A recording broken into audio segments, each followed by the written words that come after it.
Hey everybody, welcome back to Kendra's Makeup Academy, where today we're going to talk about eyebrows.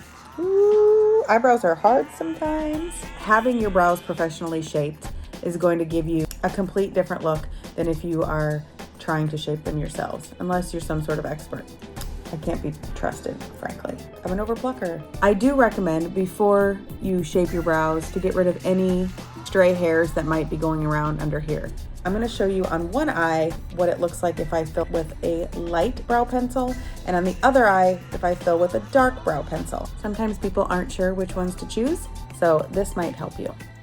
When I start filling my brows, I like to start just over from the very center and following the direction that the brow hairs grow in. Create little brow-like strokes along the bottom and then along the top. Fill in any sparse areas, and I like to make sure that the tail is crisp and a little bit thinner than the main part of my brow. And when I'm done, I like to go back to the middle and then lightly fill that in so it's not too harsh. Get any spots that I missed. And we're done. So that is my brow filled with the light brow pencil. Now we'll go for a more dramatic look with the dark brow pencil on this side.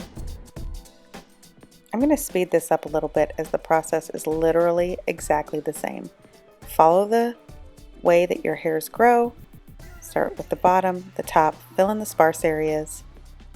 Make sure the tail is crisp and then go back to the middle and fill it in lightly. I wear the dark pencil when I'm going for a more dramatic look, and I'll wear the light pencil when I want it super, super light. And most days I use the medium pencil. Okay, I've erased this brow to now show you brow gel. Once your brows are filled, using a light, medium, or dark coordinating brow gel to set your brows in place. So the way that I like to do this is to brush the brows straight up. The more natural you want them, the more angled this way it should be. And then I just take the top of the brush and very lightly lay those little hairs down. Some people want an even more simplified brow routine, and as long as you have hair on your brows, use the brow gel and do the same thing.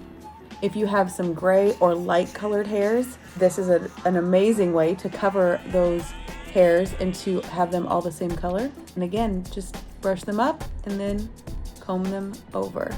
Then you have a nice polished look without all the fuss. Thank you for attending Kendra's Makeup Academy. And now that your brows are on fleek, I hope the rest of your day goes just as well. I will see you next time.